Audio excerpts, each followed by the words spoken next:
Boys, welcome to the show. We've been talking about this episode for a while. Unfortunately, it was delayed. My luck with Kit specifically is cursed. We've tried to do so many episodes, so for just pulling this one off is nothing short of an Easter miracle. But I'm excited to have you guys on the show. The original purpose was to talk about a piece that you guys wrote together. It was published on the Electronic Intifada, our favorite website, revealed British government spied on Palestinian refugees. That's the headline. It's from February 1st. It caused a little bit of a stir, and there have been developments since the publication of the article. So maybe one of you can start and just kind of first let's introduce yourselves. Asa, everyone knows you. You've been on the show since forever. I am Asa Winstanley. I am an investigative journalist primarily for the Electronic Intifada, and I have my own Substack where I do some original articles called Palestine is Still the Issue, about Palestine, but also about, I guess, global geopolitics and what is sometimes referred to as politics. So I write about Palestine, the Israel lobby, and whatever takes my fancy, really. But I always say that I'm a journalist who doesn't like news. I like to write about long-term things, and I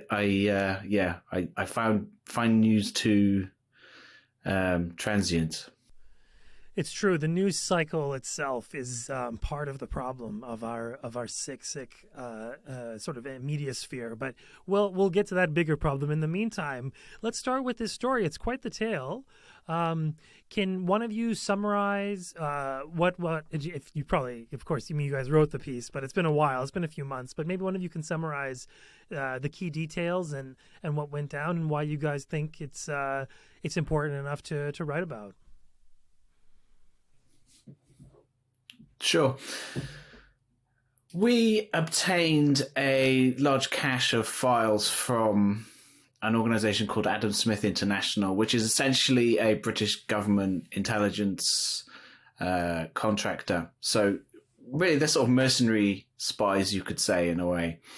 And these files, I mean, I've been working on this is exclusive to East as a podcast now, but I've been working all day on a follow-up story from these files, not directly related to this story, but more to do with the Palestinian Authority, another co-written piece that Kit and I are working on. I've been working on this all day.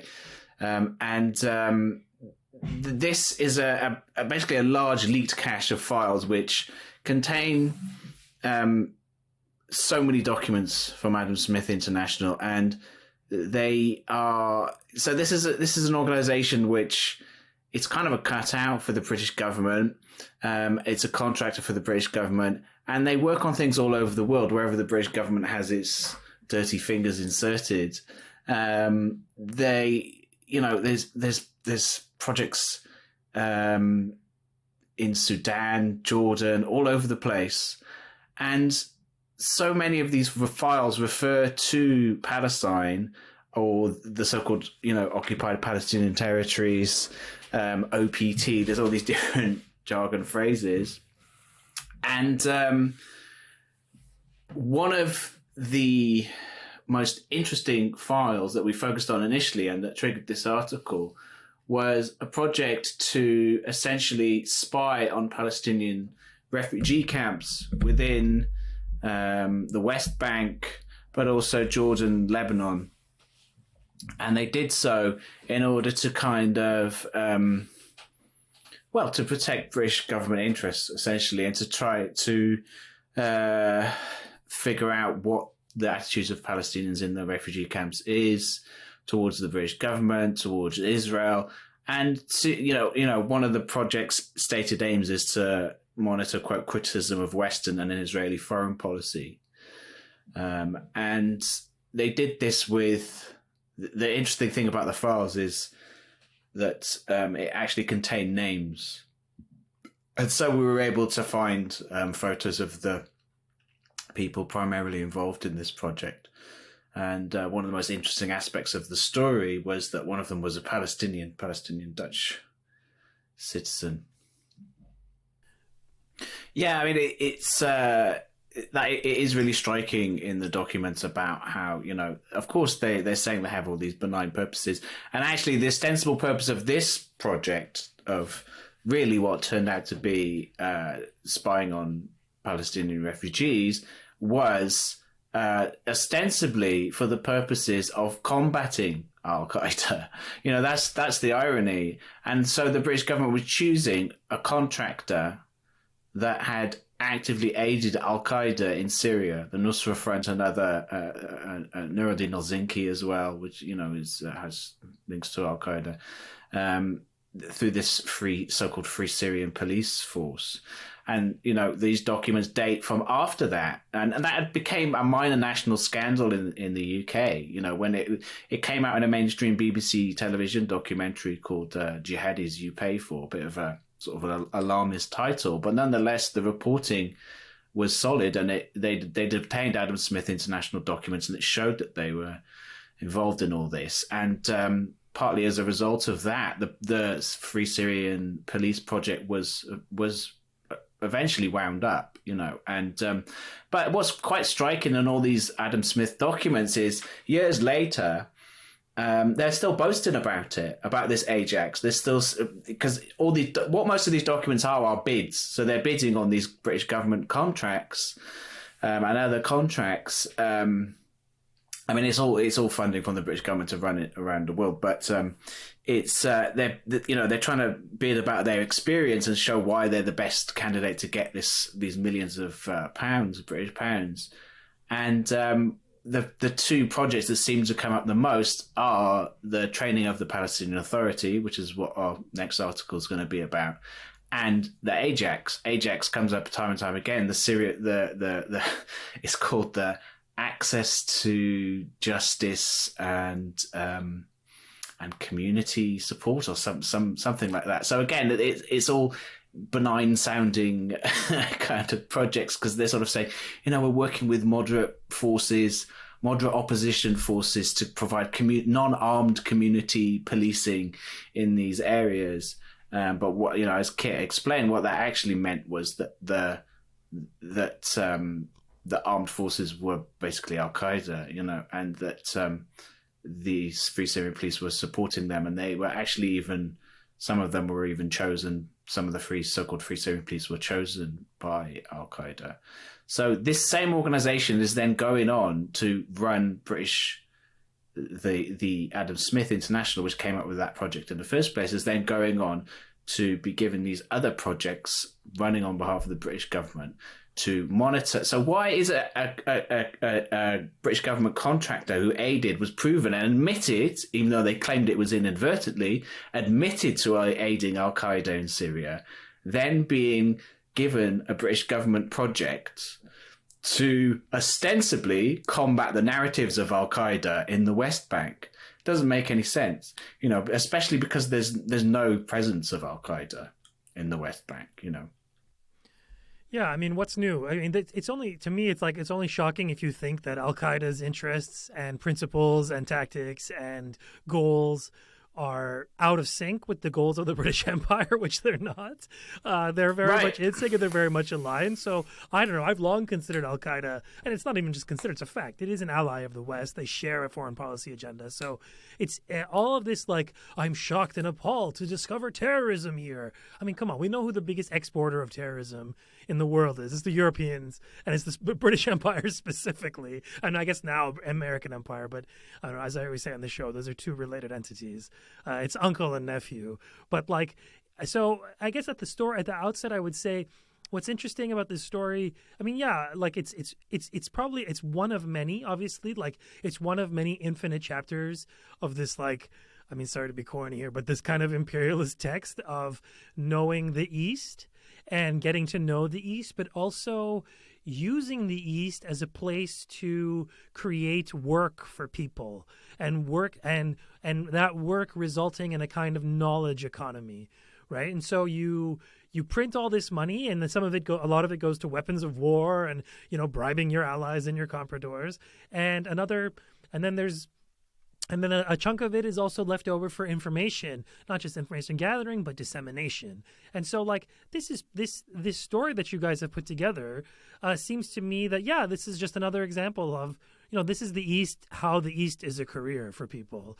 It's something as banal as academics writing a report, things that happen every day around the world, things that are happening right now.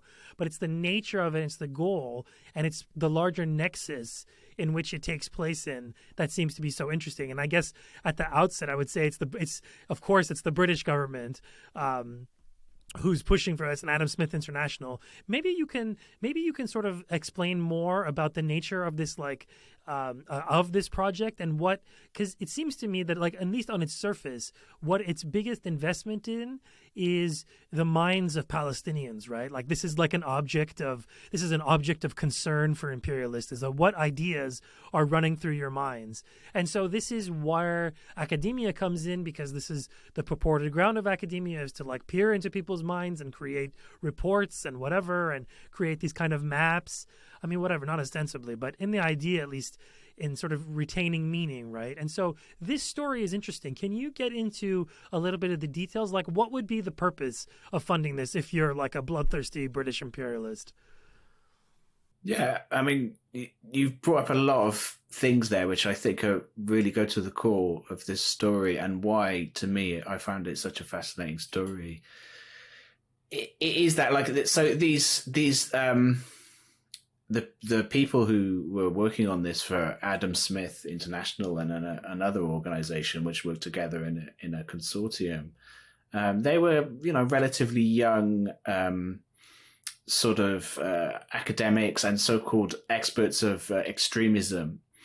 What a running thread was King's College, London, where they have this kind of war studies department as sort of a bastion of the British establishment and military political intelligence establishment.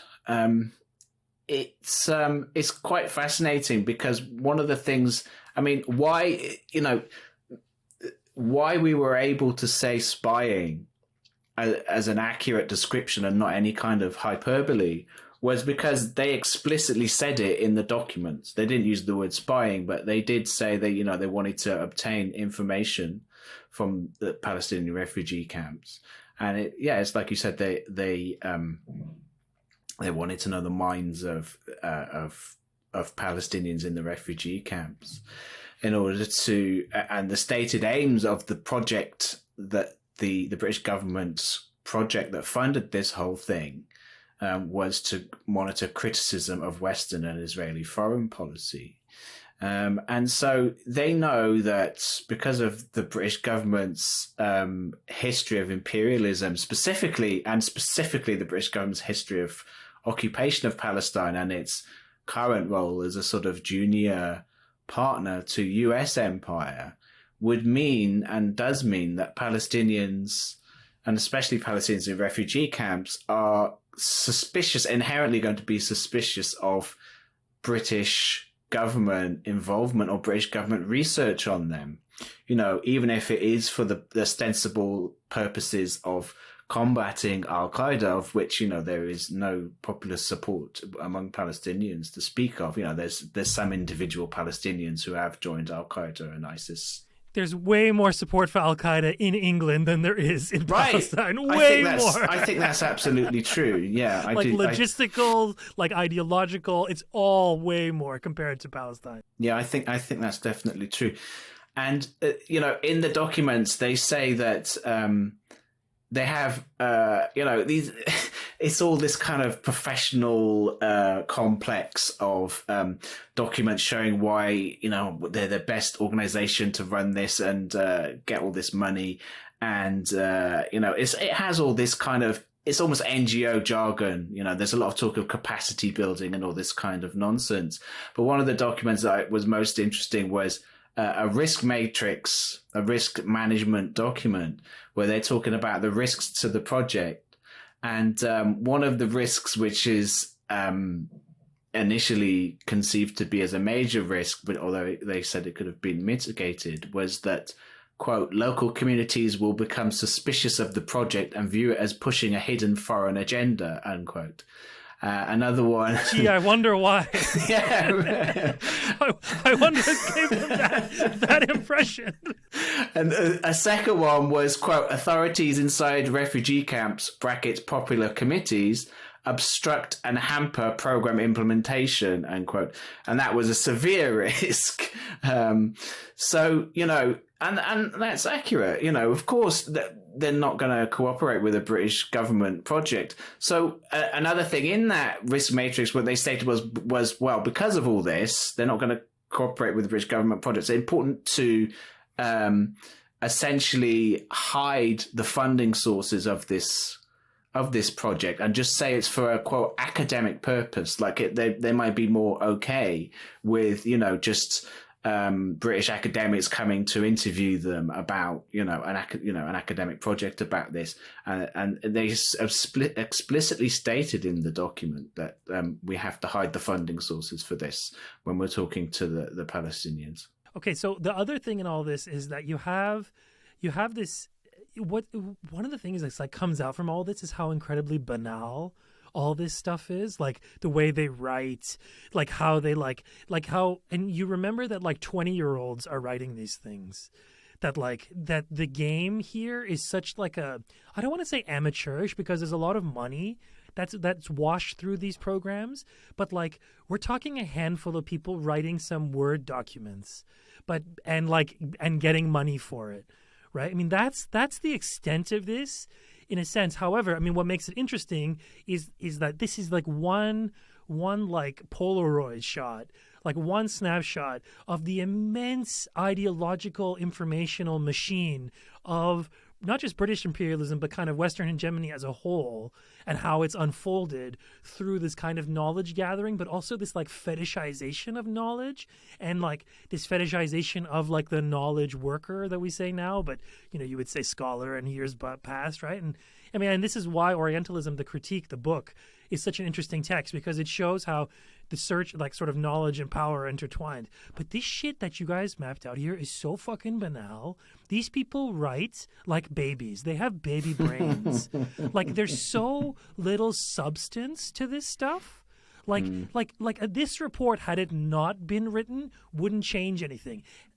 Like you know what I mean? Like it doesn't. Like Right. These things don't matter. So it's like in Persian we say "sadgami," like keeping your hands warm. It's like It's like keeping your hands busy. That's what I feel like this stuff is. This is like a sadgami for a class of people who need to like launder their way up through a kind of like machine of information and like kind of culture economy.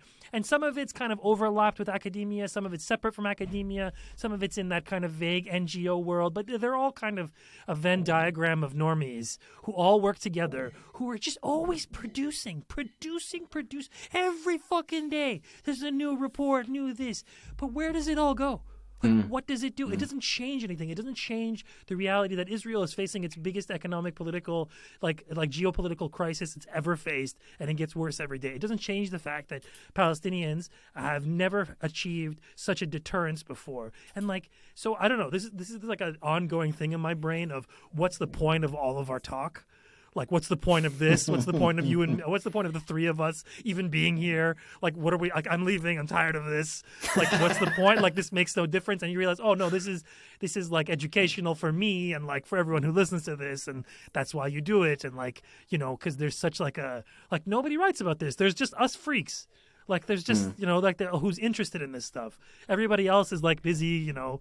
Like, I mean, part of this is also like the story of the death of journalism, and how, you know, the place of journalists that like worked in institutions has now been taken up by like you guys who work online for themselves and for other institutions, you know, like, and so I don't know, there's a bunch of jumbled questions inside of that. I guess what could this project actually accomplish? Or is it more a kind of laundering? Or is it both? Can you have both? Well, I'll try and answer that. To answer your question, I think it's Yeah, I think it is both. I mean, I think it does.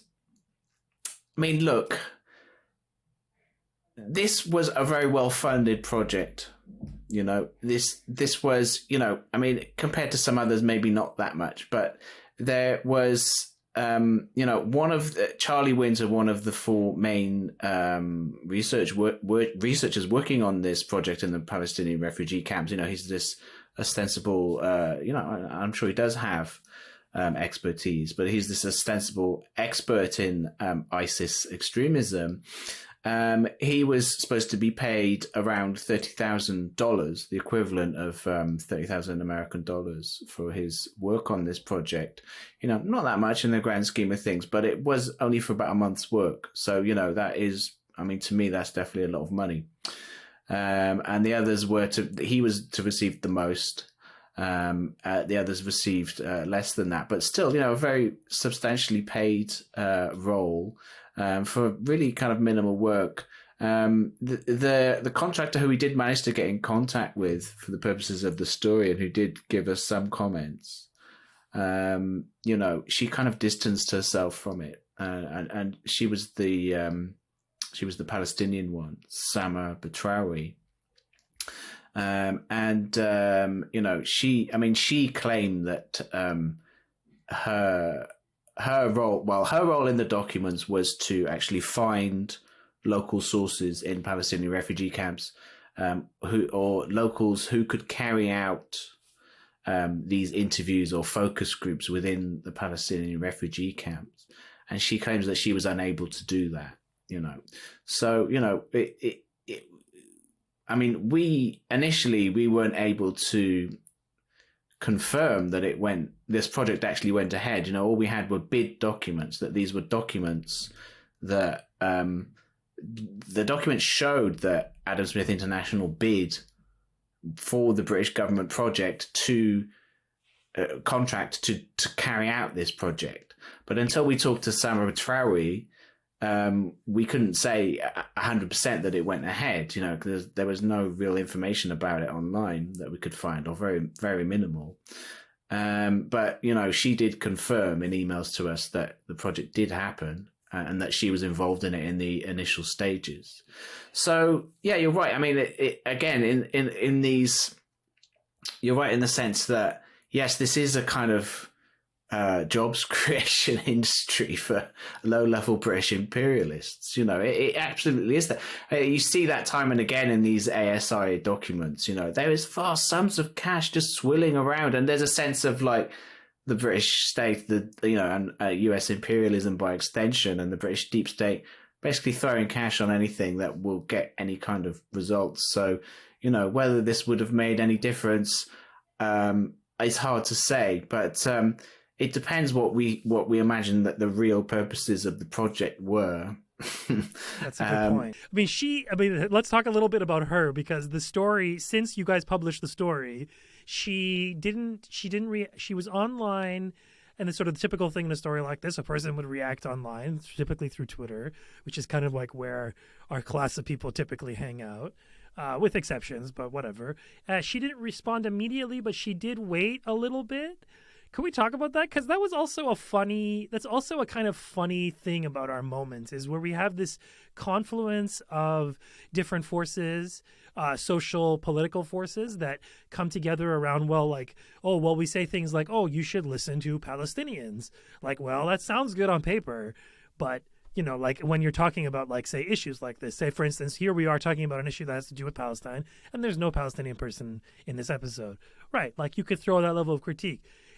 But what's happened increasingly, and this is also not new, is that this same advice of, oh, listen to Palestinians or listen to Syrians or listen to Iranians, like imperialists love that advice. And so they just find their own, they find the ones that think and talk like them, and then invest them with all kinds of resources. So in the analogous realm of Iran, I know this very well, is that you have it's a cottage industry of people who make an immense amount of money, all saying the same thing, which is down with the Islamic Republic, which, whatever, if that's your vibe, that's your vibe. I'm not going to hold you against it. But the fact that they're funded to such a tune And it's such like a diverse group of people that ranges from like kind of liberal left academics, Marxists, whatever, all the way to the hard right, Christian Zionists, and there's a diversity among them, like a great diversity, such to the point where they fight whenever they come together in any meaningful way. But that's a different story.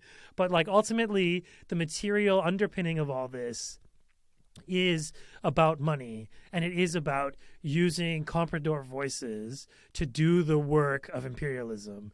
And it was interesting how she defended herself. It didn't go well. No, yeah. So she wrote this long Twitter thread about a month and a half after we published the article. We quoted her extensively. I emailed back and forth with her to get her, to try and get her point of view, and we quoted extensively from her emails in the article. So people can sort of make up their own minds about whether they believe what she's saying or not. But she does, confirm that the project went ahead. She says she was involved only at the initial stages. And like I said, she wasn't able to go through with the actual focus groups or whatever would have happened within Palestinian refugee camps. But the salient point to me is what you said. Like, she agreed to this project and she agreed to carry out this project. And it shows the kind of role as you say, compradors, local comprador elites, within the Palestinian, within the Palestinian population, as well as these other areas where you mentioned that it's most prominent in terms of official enemies of the West. So the whole thing is very reminiscent of Syria, and the whole, there's this kind of, in a way, it's a modern phenomenon, but in other ways, it's as old as really especially the British Empire. The British Empire was an absolute master at kind of utilizing and exploiting local comprador elites. And in a way, this is just a continuation of that. But there's a sense in which this is a sort of more modern form of weaponized identity politics, where you get this kind of distraction method of, oh, well, we have to listen to Syrians and we have to listen to Palestinians and we have to listen to Iranians. Well, who could disagree with that? Yeah, of course we have to. But which Palestinians, which Syrians, which Iranians, right? So in the case of when it comes to mainstream media interpretations of Syria and Iran, especially the Syrians and the Iranians we're supposed to listen to are basically the pro-war ones, the ones who fall in line with the imperial dictates and the US government and its agendas and the agendas of its junior imperial partners, like the minor, formerly important power of Britain.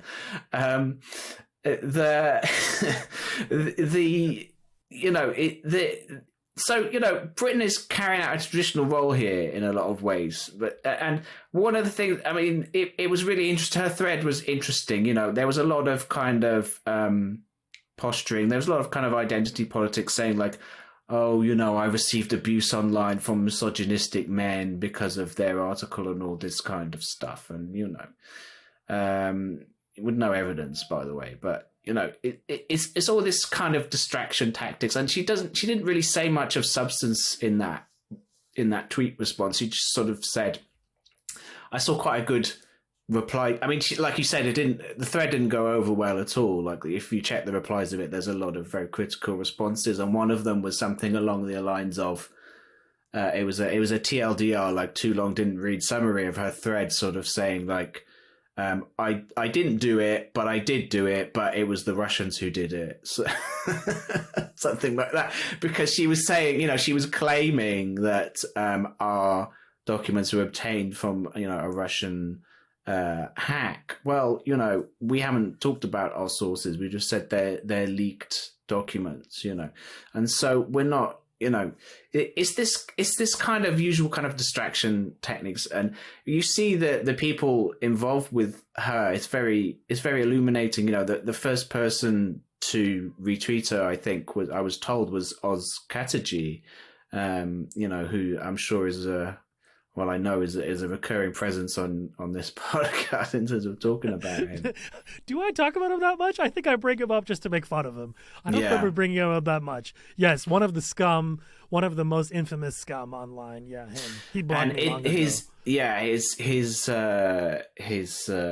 colleague, who Kit mentioned earlier, Idris Ahmed, as well, seems to be quite close friend. I mean, according to his own account, seems to be friends with this Sama Batrawi, and it's very interesting. It's all very interesting, and something as well. Again, this will be an Easter's a podcast exclusive. Something I learned.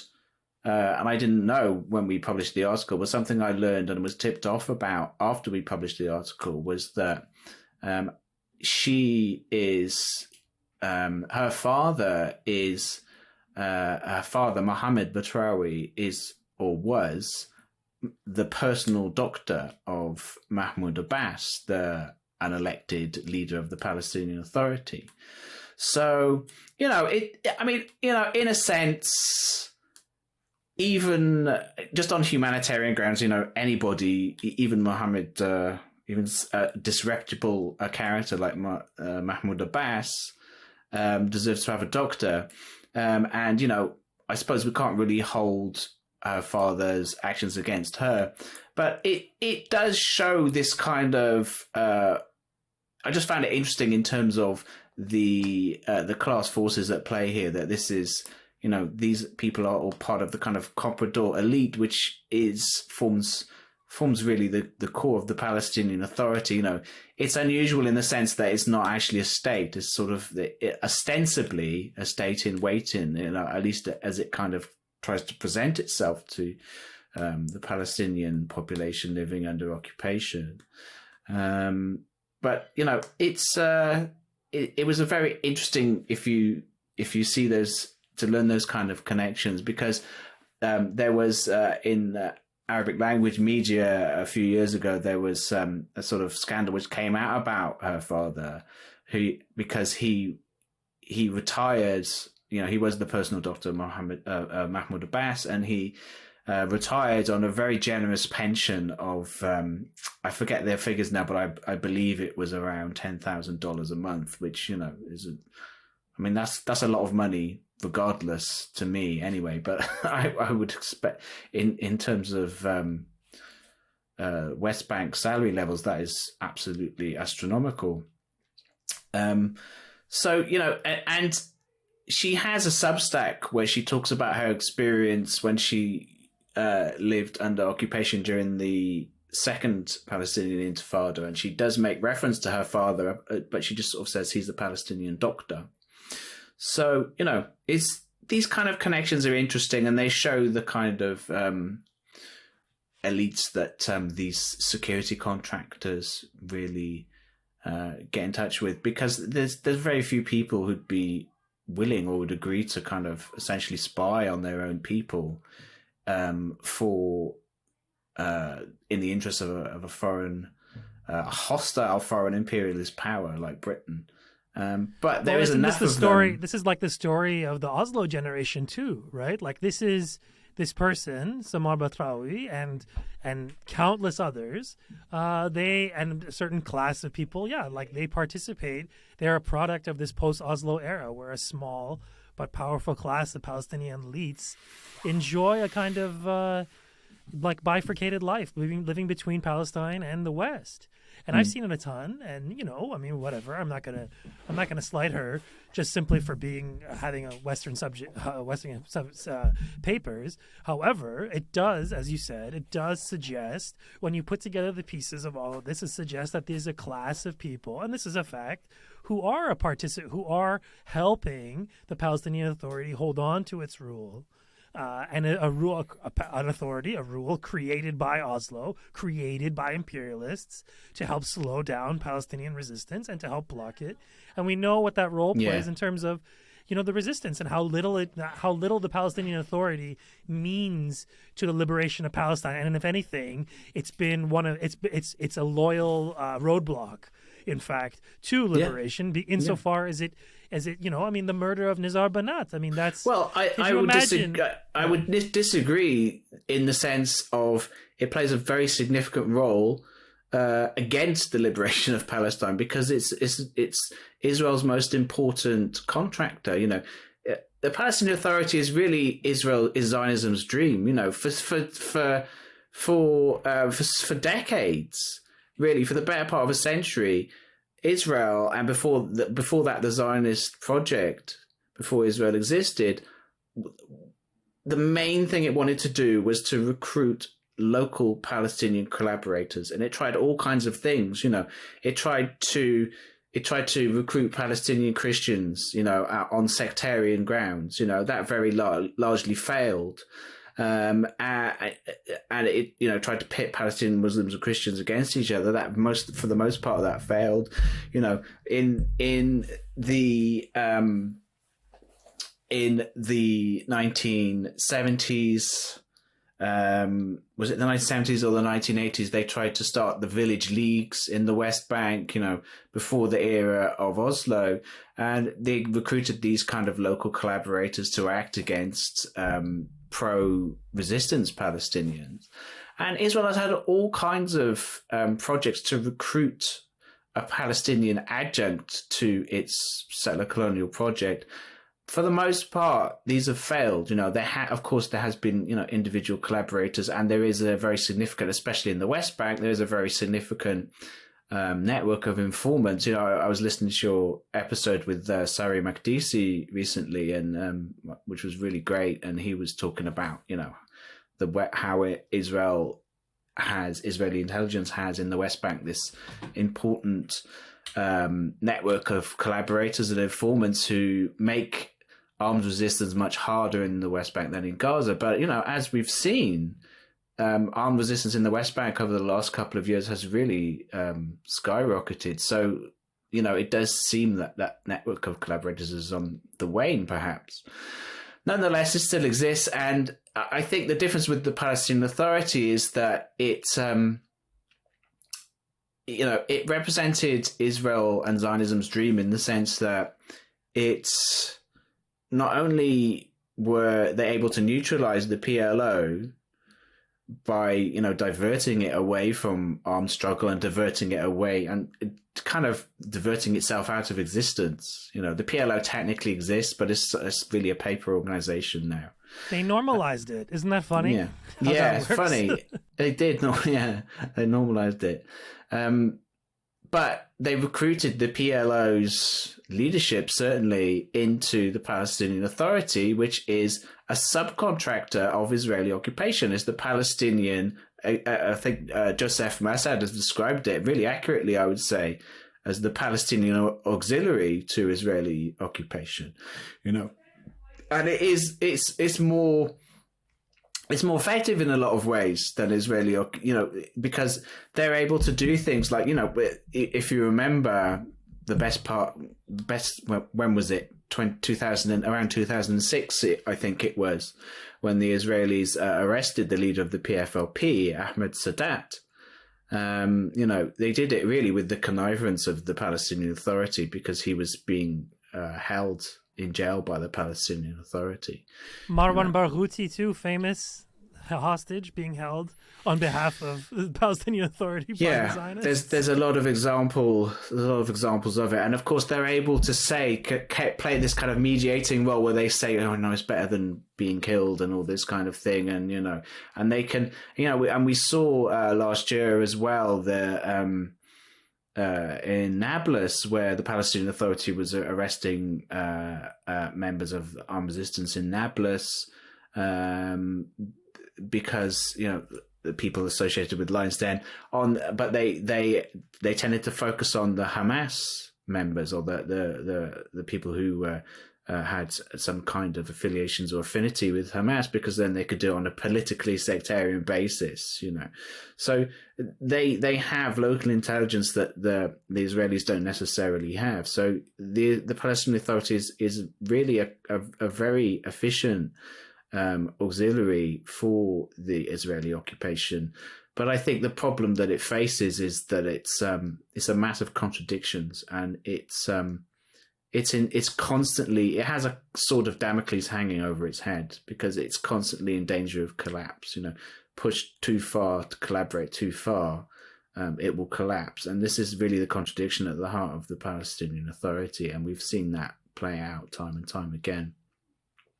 Well, we just saw something pretty dramatic happen with one Palestinian collaborator, and it turns out that this person was basically blackmailed into collaborating using which is a common tactic. The person was gay, and they used his sexuality against him to help him collaborate, and he was one of the people who helped point out the leaders of the Lion's Den and was on site dressed in. So part of this is a kind of it is its own story of Zionists curating the chaos of Palestinian life and helping to kind of put down Palestinian resistance, using Palestinians themselves as the front line, or as using them to sort of gain intelligence. And think about it this way. Think about the era we're in. We live in a golden age of surveillance, right? We carry around these surveillance machines, our phone, everywhere we go. Every speaker in Palestine every mic is always turned on. Every mic is always like, you can't control for that stuff the same way that every mic right now is turned on. Like, I'm being surveilled right now.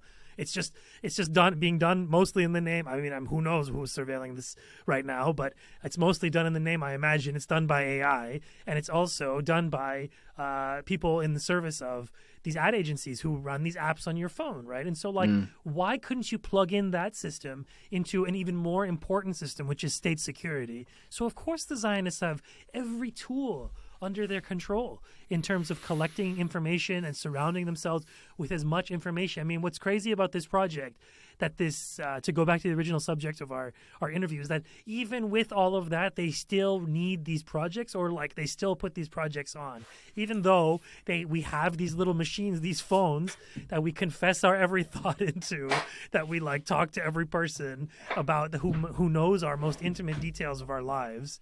Right. But I don't know, it's crazy to think that at the end of the day, they still just crave so much information, like some just addict who just needs to siphon up information. If they could just get it in any way possible, create this entire thing. I mean, also, it is money laundering, to go back to the original line. It is a way of money laundering and fostering class connections between elites, and I've seen this in academia before. You use pots of money get doled out by higher institutions who don't care, and you use them, and powerful people get access to them, and they're able to sort of dole out those as a way of building a network of privilege and whatever. And it's just like any other institution of culture, right? That it's driven by the material realities undergirding that.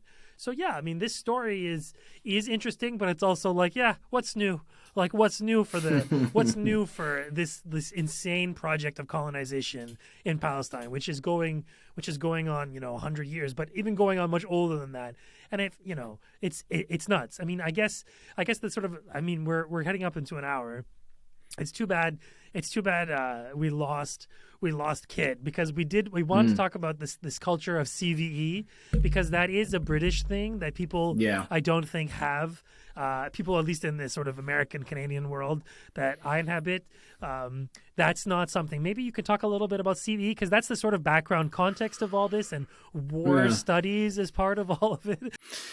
Yeah, so CVE is just a jargon acronym used in British really intelligence and political context for countering violent extremism.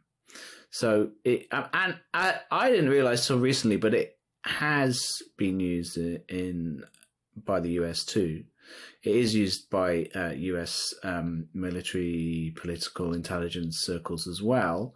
But yes, certainly over the last couple of decades, specifically within the context of the so-called war in terror, CVE has become a major theme of British security and intelligence-led think tanks and these kind of shady cutouts for the British deep state, essentially. And it's ostensibly... so this was done within that context, one of the one of the four main people working on this project, Harry Holcroft, who is this kind of really, I don't know, he just struck me as a very kind of elite, very typically British elite figure who was, I mean, look, he struck, you never know for sure, but he just really struck me as a kind of intelligence operative, because he was trained in elite British schools and academic institutions, spent many years living overseas in Arab countries, and according to his own testimony, is fluent in Arabic. So, what is all this kind of training for? But you're speculating when you say that. I am, yeah. It is a part of a class of people who do follow. Like, there's a long list of people who have his pedigree, who do work for British espionage. So whether he is or not, neither of us can know. But this is a machine, and a machine that spits out people.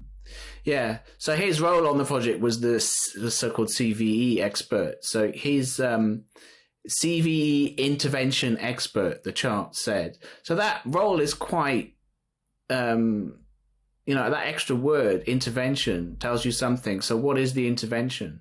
Ostensibly in this project, of course, they're trying to say that we're working against Al-Qaeda and ISIS, that we're trying to do interventions. The idea of countering violent extremism is that and the role of this project ostensibly was to put out counter narratives to the Al-Qaeda narrative, the ISIS narrative. So they're sort of trying to say, well, Osama bin Laden invokes Palestine, or has invoked Palestine in his rhetoric, and so we're kind of working against that. But it's always very kind of fuzzy, and it's always very kind of non-specific. So even just the idea of violent extremism, or what is violent extremism, they never really classify it, except to say that it's something to do with Al-Qaeda and ISIS. So what is violent extremism? So what are they saying, that Al-Qaeda and ISIS are the same as Hamas? Well, that is the kind of implication in a lot of these documents, that the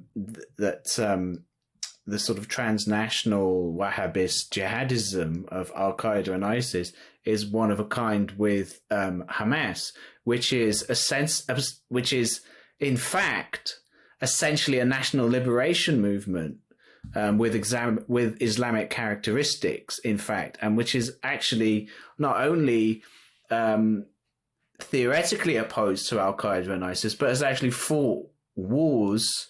I mean, well, it's certainly, war is maybe too grand a word, but it has fought armed conflict with certainly with Al-Qaeda groups, small grouplets in the Gaza Strip. There has from time to time been very small attempts to start off Al-Qaeda style groups in the Gaza Strip, and they've always been wiped out by Hamas in Gaza, because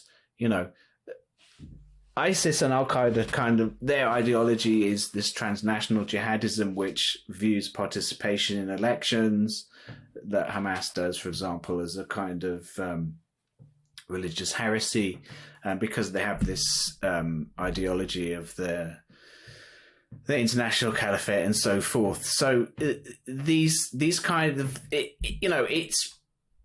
And so the fact that these documents are kind of muddling together these very different groups, very opposed groups, is really a kind of pro-Israel narrative, because that's something that Israel's always trying to say, that, Hamas is ISIS and ISIS is Hamas, although they are literally violently opposed to each other. So, there's a lot in these documents that was just reminiscent of the whole, what's called in the UK, the prevent strategy, the prevent agenda, which is this kind of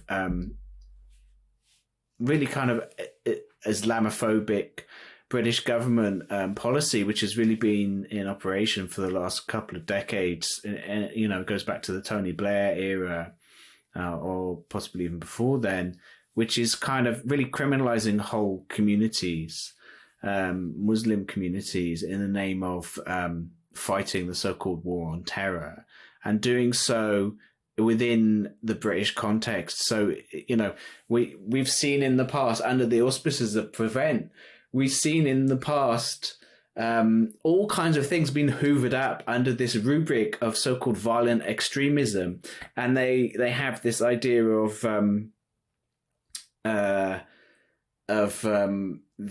narrative, the violent extremist narrative, and countering the narrative. So anything, could be reported to a Prevent officer, and even something, the most innocuous thing, there was the most infamous example was possibly some years ago, a young school child who was wearing a Free Palestine badge and giving out leaflets, and he was reported to the Prevent officer because this could be a potential indicator. Yeah, and there's all these kind of things, and I did an article a few years ago about there was some Prevent documents like this PowerPoint slide that came out, which had all kinds of British activist groups, even being seen as support for them being seen as potential indicators of extremism, quote unquote, and it's this really kind of McCarthyism, where scare tactics, where anything sort of, and these kind of groups, these were mostly lefty groups as well, even some really obscure ones, and even just like the Palestine Solidarity Campaign, which is the most sort of straight-laced organization, but it has, trade union backing as well. So it's seen, all kinds of things are hoovered up in this rubric, and this interesting thing about this, that the concept of CVE was kind of being expanded globally to Palestinians in refugee camps. So, I mean, I guess the Palestinians are the kind of canaries in the coal mine once again. Yeah, I mean, can you imagine what it's like to be a Palestinian, where all these people around the world just wring their hands over you constantly, and like how every thought you have can't wander into too angry of an extreme, and how every piece of media that you watch can't be too inflammatory. I mean, when we were younger, and I remember when I was an undergrad, I mean, you and I are basically the same age, I think, they were doing this big thing on Palestinian textbooks. And they were like, oh my God, the Palestinian textbooks, look what they teach their children. Oh my God. Meanwhile, like, come on, man. Like, it's insane the amount of psychological, like, sort of work that Palestinians are used for, and how they offer such a projection screen, or to change metaphors, a kind of laboratory, as you put it, kind of for kind of experimentation, be it kind of weapons or social control or surveillance, or in this case, kind of information gathering or kind of studying, right, in a kind of Orientalist mode. It's mind-boggling. And at the end of the day, these like the people who are initiating these things, who are controlling the purse strings, putting these things into action, who ostensibly collect the results to do what exactly? Who knows? But like ultimately to do the exact same thing they've been doing every time, which is support Zionism and their ultimate goals. What do it actually do? And then I don't know. I'm rapidly coming to the conclusion that like you understand why, like some countries just shut their doors to the West, and they say, you know what, we're done. There's no purpose allowing in any kind of sliver of Western interaction, because why should you? Like, why should you? With every single thing that they bring people with, invariably something gets sketched up, and on top of that, we know like how the NGO machine can be rendered, and we know like what purpose it serves even in our part of the world, right? We know what NGOs do here. NGOs are like part of like a class of society, and that's like something that's unto itself. And so when they're manufactured or exported abroad, it's done in the context of the same sort of, the people who control the NGOs there control them here too, right? And so like the agenda is the same, and you realize, just shut your doors to them and don't let them in, because ultimately like they're going to send your own children to spy on you and to collect information, the children of your own elite, to come and collect information on you, and they're going to make money doing it, like thousands of dollars. I mean, like, she was paid $8,000 or something. That was the number that I saw. Yeah. Yeah. It's not bad. It's not bad selling out your own. That's the price of your own people. Congratulations. Yeah, I mean, she definitely didn't think of it as that in those terms. This is the thing. There was no kind of self-awareness. To her, it's just an academic project. But this really, that point, and what you were saying as well before, really speaks to one of the most insidious aspects of this project, because in saying it and emphasizing in black and white in this risk management document about how we have to disguise it's important we don't disclose the full the links to the British government and the funding of the British government, and instead it said we should emphasize that quote unquote academic purpose of the project. So the idea was they would go to Palestinian refugees and say, oh, well, we're just British researchers. We're from this, I'm from that institution, whatever. I'm from British academics. I'm from this university, and we're just trying to study Palestinians and what Palestinians think about Al Qaeda and all this kind of stuff.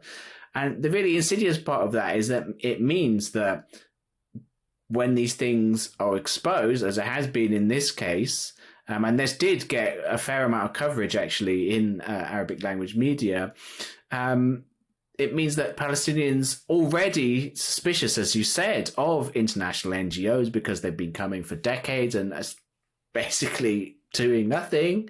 I'm sure it seems that way to Palestinians, and I would say that is very largely true in large part, because what have they achieved apart from just sort of sustaining the status quo?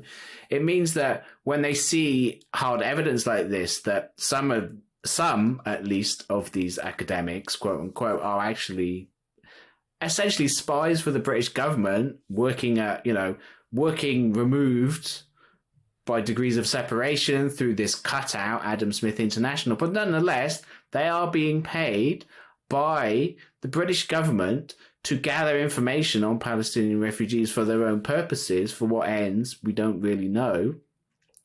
It just means that Palestinians are going to be even more untrusting of academics coming from the West, who in some cases may be trying to do legitimate work, And it's a bit like it means that essentially British spies are using Western academics as kind of human shields, in the same way that they use journalists as human shields as well. And again, what else is new, right? Because the British Empire has been doing this from time immemorial, even